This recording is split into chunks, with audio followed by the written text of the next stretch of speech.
네, 멋지동의 동명풍수 채널, 저는 멋지동입니다. 풍수라고 하는 것은 공간에 대한 이야기고요. 우리가 풍수를 공부하는 것은 이 공간을 통해서 기운을 받기 위함인 겁니다. 자, 그래서 우리 집도 중요한데 또 집 밖에 있는 공간에도 많은 의미 있는 곳들이 있어요. 그와 관련된 이야기를 담은 것이 바로 이 영상입니다. 이게 왜 그러냐면요, 영상을 통해서도 좋지만 또 영상을 보시고 직접 또 어딘가에 갔을 때 실천하시는 것도 좋은데, 명당에 사는 것이 참 좋은 거는 우리가 알고 있습니다만 명당에 살기가 참 또 어렵습니다. 어려운데 그거보다 조금 더 쉬운 방법이 뭐냐면은 명당에 자주 가보는 거. 그거는 조금 더 명당에 사는 것보다는 쉬운 개념입니다. 그리고 명당에 자주 가보다 보면요, 여러분들 스스로 이곳이 명당이구나 라고 하는 것을 몸으로 느끼고 체감을 할 수 있게 되니 저절로 앞으로 집을 선택을 할 때도 더 명당이라고 하는 공간을 선택할 확률이 높아지게 되는 거죠. 물론 전문적으로 좋은 공간을 찾고자 한다면은 의뢰를 하고 컨설팅을 받으셔야겠지만은, 그게 아니라고 해도 일상생활 속에서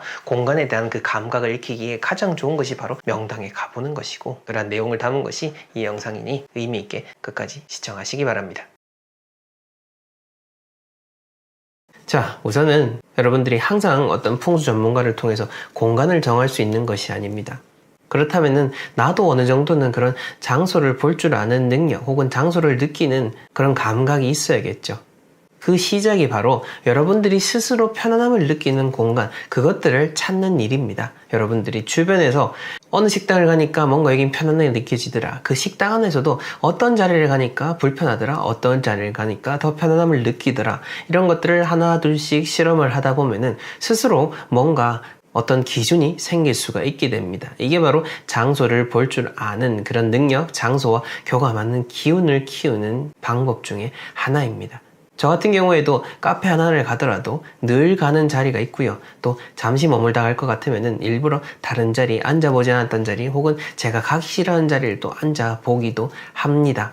그러면서 다양하게 공간을 보는 능력뿐만 아니라 그 장소 안에서도 좋은 곳, 나쁜 곳을 가리는 그런 연습들을 계속해 나가는 건데요.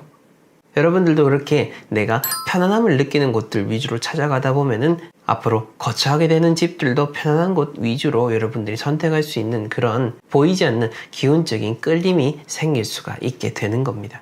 자, 그리고 우리가 머무르면 좋을 곳이라고 했을 때 이런 장소적인 부분으로서 선택을 할 수도 있겠지만은, 여러분들이 머무는 공간 속에서도 그 편안함을 느낄 수 있도록 할 수가 있는데, 그 중에 가장 대표적이고 효과적인 방법 중에 하나가 바로 소리에 대한 겁니다. 저 같은 경우에는 사무실이든 집이든 항상 그 마음이 편안해질 수 있는 음악이나 그런 소리들을 틀어놓는 편인데요. 그래서 그런지는 모르겠습니다만은 뭔가 마음이 막 급해진다라든지 일이 많아서 벅찰 때라고 해도 다시 그 음악을 들으면서 한숨을 돌리고 호흡을 가다듬고 하다 보면은 더 많은 일을 해낼 수 있는 그런 에너지를 얻게 됩니다. 이 소리라고 하는 게 참 신비합니다. 보이지도 않는데 그럼에도 불구하고 또 이런 유형의 에너지를 내뿜을 수 있다는 거, 여러분들은 신기하지 않습니까? 저는 이 소리가 참 신기하고 오묘하기 때문에 더더욱 이런 소리에 집착을 하게 되는 것 같습니다. 자, 어찌됐건 간에 여러분들이 머무는 곳을 좋은 소리가 머물도록 한다면은 그 머무는 곳들이 모두 다 평안할 수가 있을 것입니다. 그리고 이것은 음악뿐만 아니라 여러분들이 하는 대화도 마찬가지인 거죠. 저 같은 경우에는 이제 제 개인적으로 작업을 한다라든지 혹은 그 미팅을 하기 위해서 카페에 가는 경우가 참 많습니다. 근데 카페에 가보면은 여러 사람들을 또 얘기들을 많이 듣게 되죠.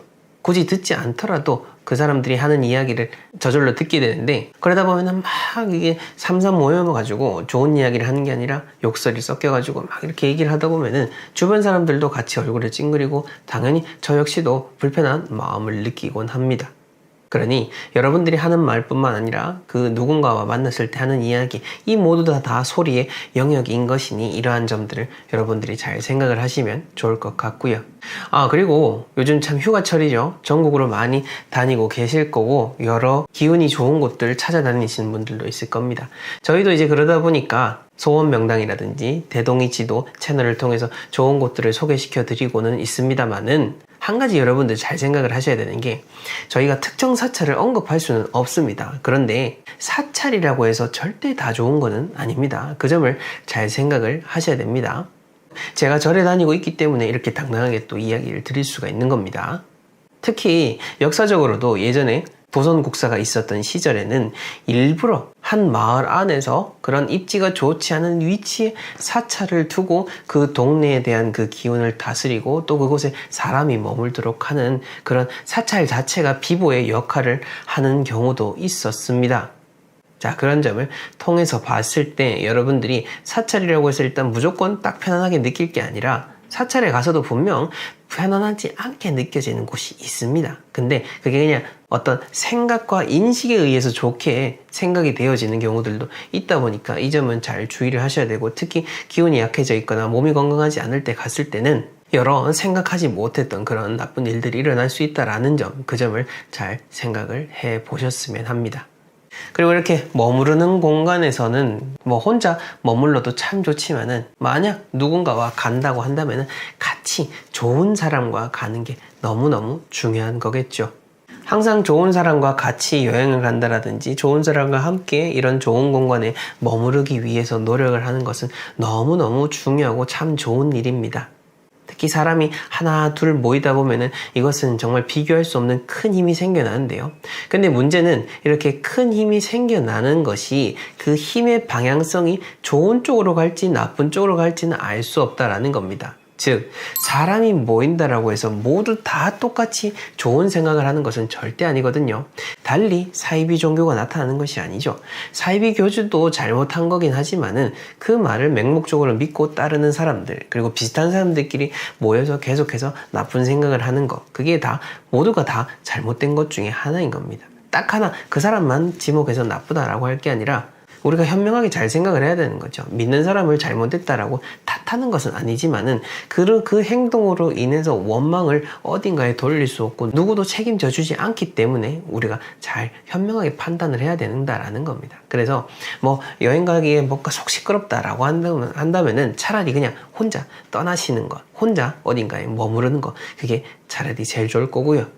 주변에 좋은 사람, 마음이 함께 편해질 수 있는 사람이 있다면 그 사람과 함께 떠났을 때 더 큰 힘이 될 수 있을 겁니다. 자, 그리고 이렇게 머무는 것과 관련해서 여러분들이 질문 주신 내용 중에 도움이 될 수 있을 만한 것을 답변을 드리자면요. 한 분께서 이렇게 남겨주셨습니다. 저는 생각날 때마다 부모님 산소에 찾아갑니다. 그런데 이렇게 자주 찾아가도 될지 궁금합니다. 라고 남겨주셨는데, 이 풍수의 이치다라고 하는 것은 자연의 이치이고, 이 자연의 이치의 시작은 곧 음과 양이 갈라지면서부터 만들어지게 됩니다. 우리가 산 사람이 머무는 곳을 양택이라고 하고 돌아가신 분들이 머무는 집을 음택이라고 하죠. 생과 사가 갈렸기 때문에 머무는 공간도 달라지는 것이고 그 기운적으로도 이미 나뉘어 버리게 되는 겁니다. 설령 나를 낳아주신 부모 같은 핏줄이라고 할지라도 이미 생과 사가 갈렸기 때문에 그 기운은 이미 달라져 버린 것입니다. 그래서 살아생전에 있었던 그 애착의 마음으로 우리가 찾아가고 할지는 모르겠습니다만은 이미 달리하신 그 부모님의 장소에 계속해서 너무너무 자주 찾아뵙는 것, 그것은 오히려 여러분들에게 화가 될 수 있다는 점을 잘 생각을 해주시고요. 아니 뭐 부모가 설령 자식에게 해코지 하겠냐라고 생각을 하시겠지만 그것은 어떤 그냥 산 사람들의 현실적인 그런 짧은 판단으로 생각을 하는 거지 어떤 자연의 이치에는 전혀 맞지가 않죠. 부모님이 돌아가시게 됐을 때는 이미 이제 혼백이 분리가 되게 됩니다. 그러한 상황에서 우리에게 남겨지는 것은 조상님의 그 유고를 통해서 전해지는 그런 에너지에 대한 부분인 거죠.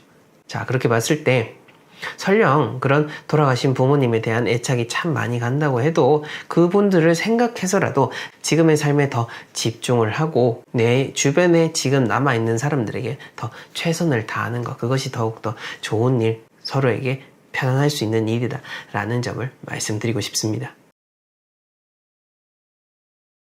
자, 여러분들 절에 가셔가지고 가장 먼저 들려셔야 될 곳은요 바로 대홍전입니다. 대홍전. 자, 이것만 보고 나가시면 안 되고요. 뒤이야기 끝까지 들으셔야 더 도움이 된다는 거 아시죠? 대홍전, 대홍전이라고도 하고 또 절마다 대적광전, 대웅보전 이렇게도 표현이 됩니다. 그게 왜 그렇게 구분이 되냐면은 사찰 같은 경우에는 그 부처님이라고 해도 다 같은 부처님이 아닙니다. 법신불, 보신불, 화신불이라고 해서 부처님의 그 성격에 따라서 부처님의 모습이 다르고 또 그 부처님의 모습이 다름에 따라서 그 전각의 이름도 달라지게 되는데요. 뭐 어쨌건 이걸 복잡하게 생각하실 필요는 없고요.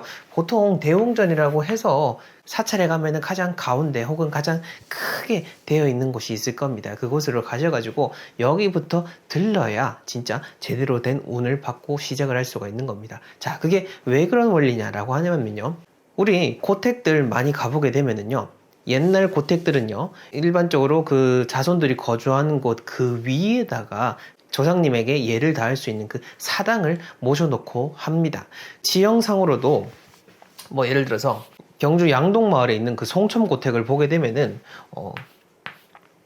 여기에 이제 그 지내는 공간이 있고 조금 더 위에 사당이 위치되어 있는 것을 볼 수가 있습니다. 네. 이렇게 해서 이 송천고택뿐만 아니라 뭐 육신사든 어디 다른 곳이든 간에 보통 다 이렇게 사당이 다 위에 있다라는 거죠. 그거는 어떤 이런 공간적인 구분에 따라서 우리가 더 높은 관계에 대한 부분들을 드러내는 측면이 있는 겁니다. 그래서 중요한 포인트는요, 우리가 어디 많은 사람들이 이렇게 모여있는 곳에 갔을 때 제일 먼저 누구에게 먼저 인사를 해야 되죠? 그곳에 있는 가장 높은 사람에게 인사를 해야 되는 거죠. 자, 그렇게 보신다면은 여러분들이 절에 갔을 때는 대웅전에 먼저 들려서 인사를 하고 참배를 하는 것이 맞다라는 거고요. 근데 이 제가 말씀드린 포인트하고 조금 이게 사찰이 좀 다른 측면이 있는 게 뭐냐면은요, 여러분들 좀 절에 많이 가보신 분들은 들어보셨을 텐데,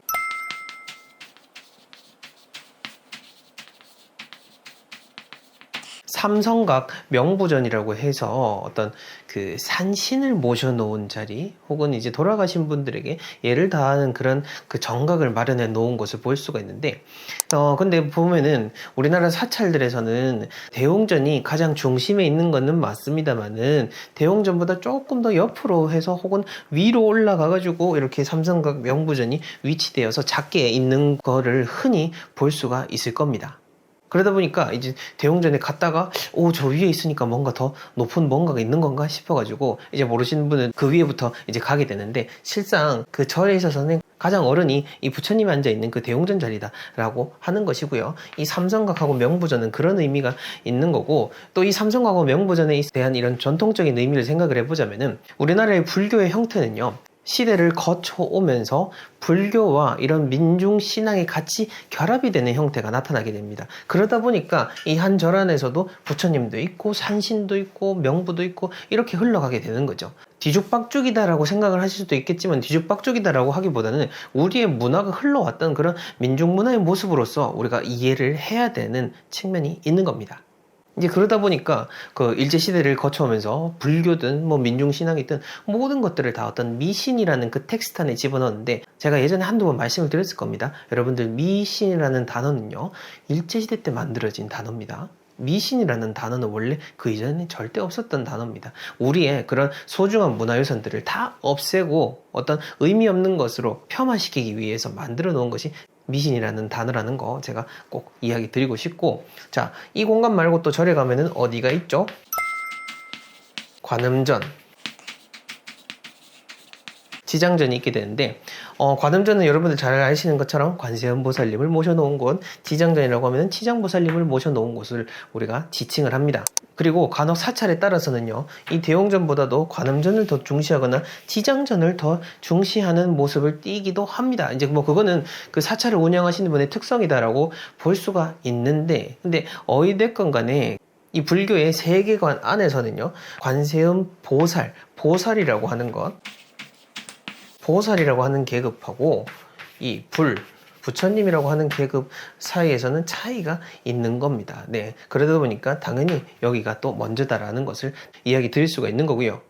자, 그래서 요런 측면으로서 여러분들이 그 사찰을 보더라도 그냥 이게 뭐 날도 좋고 사진도 예쁘고 하니까 그렇게 해서 끝나는 게 아니라 더 역사적인 의미도 들여다보고 그 위치에 담겨져 있는 그 미묘한 그 사찰마다의 그 특성을 느껴보는 것도 참 의미가 있을 겁니다. 저 같은 경우에는 예전에 그 소원명당이라고 해서 의미 있는 사찰들을 또 소개시켜 드리곤 했는데, 많은 분들이 질문을 주신 게 뭐냐면요, 오래된 사찰들은 다 명당이 아닌가요? 라고 하시는데요. 근데 안타깝게도요, 다 그런 것은 절대 아닙니다. 일부러 어떤 나쁜 곳에 지어진 사찰도 있고요. 또 혹은 뭐 잘 모르셔가지고 부득이 이렇게 그런 좋지 않은 곳에 지워진 것도 있는데요. 그러다 보니까 우리가 사찰이라고 하면 전부 다 명당이라고 인식을 하는 그런 경우가 있는데 이제 그게 아니다라는 거죠. 그렇다 보니까 이왕이면은 그 절 안에서라도 이러한 순서를 지키는 것이 여러분들의 그런 운을 지키는 것에 훨씬 더 도움이 될 수 있다라는 것을 이야기 드리고 싶고, 그 다음으로 또 절에 또 가시게 되면은 제가 참고 삼아 말씀을 드린 게 뭐냐면은, 예전에 제가 사찰들을 소개시켜 드리니까 그 많은 분들이 그쪽으로 가셨는데, 또 가게 되면은 또 거기서는 또 어떤 그런 뭐 재라든지 뭐 등을 켠다라든지 이런 식으로 또 이야기를 할 수가 있습니다. 할 수가 있는데, 근데 그게 또 참 미묘합니다. 뭐 저 같은 경우에 이게 그런 곳들과 연관이 있어서 하는 게 아니고 진짜 어떤 좋아가지고 소개를 시켜서 드렸습니다만은, 또 한편으로는 좋은 권유일 수도 있는데 또 나쁜 권유일 확률도 있다 보니까 이게 참 제가 점점 더 말씀을 드리는 게 조심스러워진다라는 것을 느끼게 됐고, 그러다 보니까 요즘엔 어떤 소원 명당을 알려드리는 것이 쉽지 않구나 라는 생각이 또 들고요. 여튼 그렇습니다. 그래서 여러분들이 그 사찰이라든지 이렇게 해서 의미 있는 곳에 또 정말 간절한 마음을 담아서 가다 보면은요, 또 옆에서 뭔가 뭐 천도제를 지내라 뭐 어떻게 해라 라고 하면은 또 그럼 해야 되나 라는 생각도 드는데, 그거는 여러분들이 주체적으로 잘 판단을 해야 됩니다. 얘기를 하다 보니까 생각이 나는데, 예전에 어떤 분이 뭐 저희가 좋다 한 곳에 이제 소개시켜 드려가지고 가니까, 이제 거기 가니까 뭐 어떤 막 이렇게 이런저런 이야기를 해가지고 뭐 해서 천도제를 지내기로 했다라고 하는데, 어쨌든 뭐 본인 주체적으로 판단을 해서 한 거면 어쩔 수 없는 거긴 합니다만은, 조금 더 고민해 보셨으면 좋지 않았을까라는 그런 생각이 들더라고요. 뭐 나쁘다라는 것이 절대 아닙니다. 절대 아니고 여러분들이 스스로 잘 판단을 해야 된다는 거, 그 점을 주목하셔야 되는 거고, 저는 어쨌든 이런 장소적인 측면으로서 좋은 것을 이야기 드리는 겁니다. 자, 그리고 우리가 이런 사찰도 그렇고 명당이라고 하는 것도 중요한 것은 이 공간에 대한 기운을 담아와서 내 일상생활 속에서 잘 지내야 된다라는 측면이거든요. 저도 어떤 뭐 절이라든지 사찰에도 뭐 개인적으로도 많이 가곤 합니다만은, 실상 그렇습니다. 우리가 절에 가고 뭔가 기도를 한다라고 하는데, 기도라고 하는 것은 뭔가를 바라고 의지하는 겁니다. 하지만 실제 불교에서의 가르침은 바라고 기대는 것이 아니라 내 스스로 내 있는 자리에서 그 좋은 마음을 내고 잘 지내고자 하는 것이죠.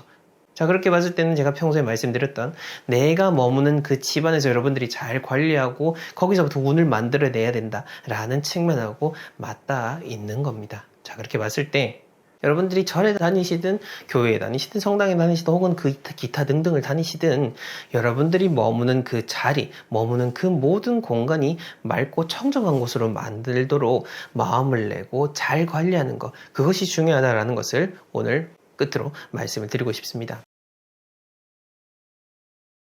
자, 그래서 오늘은 제가 직접 그 다녀온 장소를 바탕으로 해서 우리가 어떤 부분으로서 신사임당님을 생각을 하면 되고, 어떻게 우리의 삶에 영향을 미칠 수가 있고, 또 특히 한 사회의 여성상으로서 수백 년 전에 태어났었던 조선 초기의 인물임에도 불구하고 이 현대 사회에서도 충분히 의미 있는 그런 생활의 모습을 보여오셨는데요. 자, 그 점에 대해서도 제가 아주 정확한 논문과 역사적인 사실을 바탕으로 해서만 말씀을 드리도록 하겠습니다. 자, 우선 이 신사임당이라고 하는 그 인물은요, 어디에서부터 가장 제일 먼저 그 기록에 나타나냐 하면은 바로 그 선비행장이다라고 하는 이 책에서 처음 이제 신사임당의 모습이 드러나게 되는데, 이 책은 누가 썼냐? 바로 율곡이 신사임당의 아들이 썼고요. 신사임당이 돌아가시고 나서 율곡이 선생이 그 당시 16세였는데 그때 이 어머니에 대한 부분을 아주 정확하게 기록을 해놓은 곳이 바로 이 선비행장이었습니다. 여기서 이제 율곡이 선생이 자신의 어머니인 신사임당이 어떻게 기록을 했냐면은, 진짜 글도 상당히 잘 썼고 그림 모든 것에 있어서 출중했고 또 경전에도 능통해서 상당히 지혜로운 분이셨다라고 표현을 하고 있고요. 또한 그 실제로도 이 신사임당께서 돌아가신 이후에, 어머니가 돌아가신 이후에 율곡이 선생이 또 자신의 누이를 또 이렇게 어머니처럼 따르고 정신적인 조언도 많이 구했었다라고 박물관에 보면은 그렇게 기록에 나와 있습니다. 자, 그렇다면은 우리가 이 오죽헌, 특히 제가 오늘은 이 중년 여성분들을 위한 여행지로서 추천드린 이유, 그런 장소적인 포인트 중에 이유가 뭐냐면은 첫 번째로는 바로 명의에 대한 부분인데요. 명의. 이 명의 참 우리 민감하잖아요. 명의. 이걸 남편 명의로 할지 아내분의 명의로 할지 여기에 대해서 참 물어보시는 분들도 되게 많으시거든요. 이 신사임당께서 지내셨던 이 오죽헌이라고 하는 그 집은요, 그 당시 우리가 단순하게 생각하면 조선시대라고 하면은 뭐 어떤 다 남성 위주로 흘러갔을 것 같지만은 절대 그렇지 않습니다. 이 조선 초기의 모습은요, 고려시대의 모습하고도 계속 이어지다 보니 그때는 지금 우리가 생각하는 그 조선시대의 답답한 모습이 막 엄청 이렇게 피어날 때는 아니었다라는 거죠. 그리고 이 오죽헌 같은 경우에는 모계 사회의 모습을 전형적으로 드러내고 있고, 자식들에게도 균분하게 상속을 했고 여성에게 이렇게 명의가 전해졌었다라고 하는 그런 공간입니다. 자, 그런 차원에서 봤을 때는 남편이든 아내든 간에 그런 갇혀있는 생각이 아니라 집집마다 그런 사정에 따라서, 상황에 따라서 명의에 대한 부분을 우리가 논의할 수 있다라는 측면으로서 오죽헌이라는 공간이 여러분들을 새롭게 바라볼 수가 있다라는 거죠. 그 다음 두 번째로 여러분들이 또 의미 있는 여행지로 볼 수 있는 이유는요,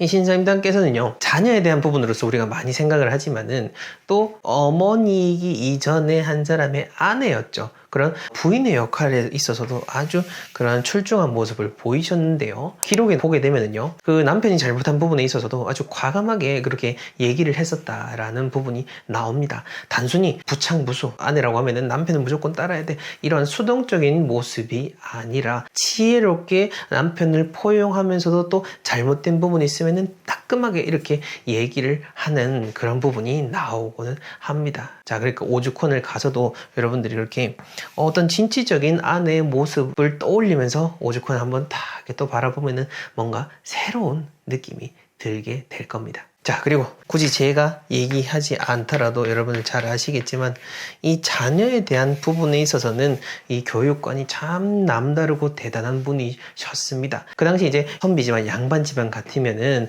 이 자녀를 기를 때 요즘 말로 해서 사교육이라고 하죠. 정말 대단한 그런 선생님을 모셔와가지고 자녀들을 교육을 시켰었는데요. 근데 이 율곡이 선생님 같은 경우에 정말 대단한 분이신데, 이분 같은 경우에 어떻게 교육을 받았냐? 바로 어머님이 교육을 했다는 겁니다. 외부에서 선생님이 오는 게 아니라 율곡이의 어머님, 그러니까 신사임당께서 직접 그 7남매를 다 교육을 했었다라고 기록에 나와 있습니다. 우리가 보통 맹모 삼천지교라고 하죠. 맹자 어머님께서 이 자녀의 교육을 위해서 3번 이사를 하는 그런 열정을 보이셨는데, 뭐 물론 그렇게 이사를 가는 열정도 대단했지만은 그 이전에 또 어머님께서도 계속해서 정신적인 부분을 수양을 하시고 공부를 하셔가지고 자녀들에게 직접 교육을 시켰던 그런 모습을 통해서도 보면은 단순히 그런 사교육에만 치중하는 것이 아니라 주도적인 학습, 그리고 이 가족에 충실한 형태의 교육을 했던 모습을 보면서 이 오죽헌이라는 공간을 다시 돌아볼 수가 있게 되는데요. 이 오죽헌이 지금 남아있는 그 공간의 형태를 보게 되면은 지금 3칸입니다. 이 3칸이고 그 문을 들어서게 됐을 때 이쪽으로 가면 오죽헌이 보이는데, 그 오죽헌 3칸 중에서 오른쪽이죠. 오른쪽이 이제 그 율곡이가 태어난 곳이고 왼쪽이 율곡이가 공부했던 그 공부방이다라고 나와 있는데요. 그 공부방을 보면서 어머니는 또 어떻게 교육을 시켰을까라고 여러분들이 앉아서 딱 느끼고 생각을 한다면은 그 자녀에 대한 그 교육관도 다시 한번 좀 생각해 볼 수 있지 않을까라는 생각이 듭니다. 자, 그 다음 또 의미 있게 생각해 볼 수 있는 게 뭐냐면은, 이 신사임당께서는요 참 대단했던 부분이 또 뭐냐면은 그 미래에 대한 그런 통찰력이 있으셨던 것 같아요.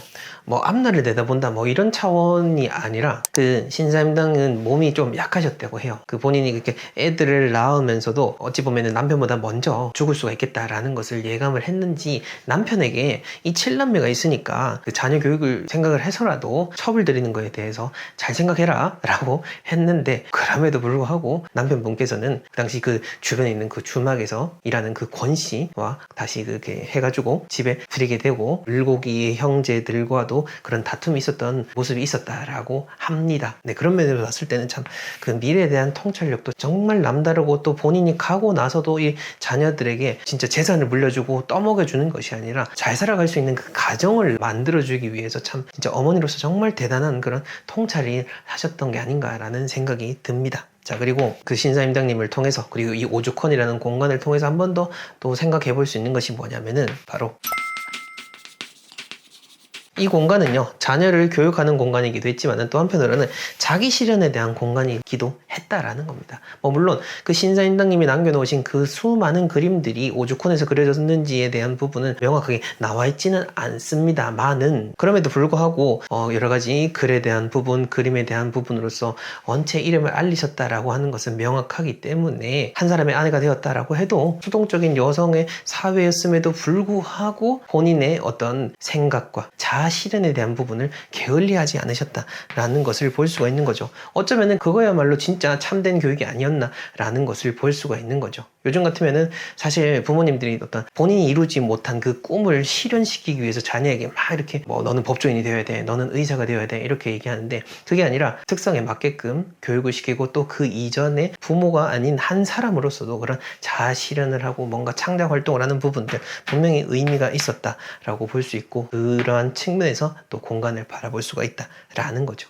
자, 이렇게 봤을 때 제가 오죽헌에 대한 그런 입지에 대한 평가, 공간의 구조에 대한 평가도 해드릴 수가 있습니다만은, 일단은요, 유명한 공간에 갔을 때는 이런 풍수적인 부분은 이제 제가 할 일인 것이고, 그 이전에 여러분들은 저는 그렇게 생각하셨으면 좋겠어요. 이 오죽헌에 신사임당님하고 율곡이 선생님이 사셨다라고 한다면은 그 공간에 예전에 실제로 걸으셨을 거 아닙니까? 여러분들도 그분들이 그 당시에 걸으셨던 발걸음을 똑같이 걷는다라고 생각하면서 공간을 하나하나 음미를 해보는 것이죠. 이거야말로 진정한 풍수여행이고, 이거야말로 진정한 그 기운을 느낄 수가 있는 겁니다. 비록 시대가 변했고 그분들은 다 돌아가시고 흔적이 사라졌지만은, 그래도 그분들이 거기 머물렀다라는 사실만큼은 변함이 없는 겁니다. 시간을 돌이켜보고 또한 한 공간이라는 공통점으로 봤을 때는 그 시대의 사람들, 그리고 지금의 우리가 함께 이어져 있음을 또 한번 생각해 볼 수가 있는 거죠. 그렇기 때문에 오늘 제가 말씀드린 이러한 포인트들이 여러분들의 삶에 있어서 영향을 미칠 수가 있는 겁니다. 강릉 오죽헌이라고 하는 곳, 그냥 단순히 눈에 보여지는 거, 여기서 이가 태어났구나 라고 하는 거에서 그치지 마시고요, 이러한 관점을 통해서 충분히 공간이라고 하는 것을 음미하고 느껴보는 거, 그렇게 했을 때 진짜 그 공간의 기운을 온전히 받아들여서 여러분들의 삶이 변화될 수 있다라는 점을 이야기 드리면서 내용 마무리하도록 하겠습니다. 한번 이번에 그 계획을 세워가지고 동해바다도 한번 보시고 오죽헌도 꼭 다녀와 보시면 좋겠습니다. 다음에 기회가 되면은 오죽헌 율곡이 선생님에 대한 관점으로서 또 한번 이야기를 들려보도록 하겠습니다. 감사합니다.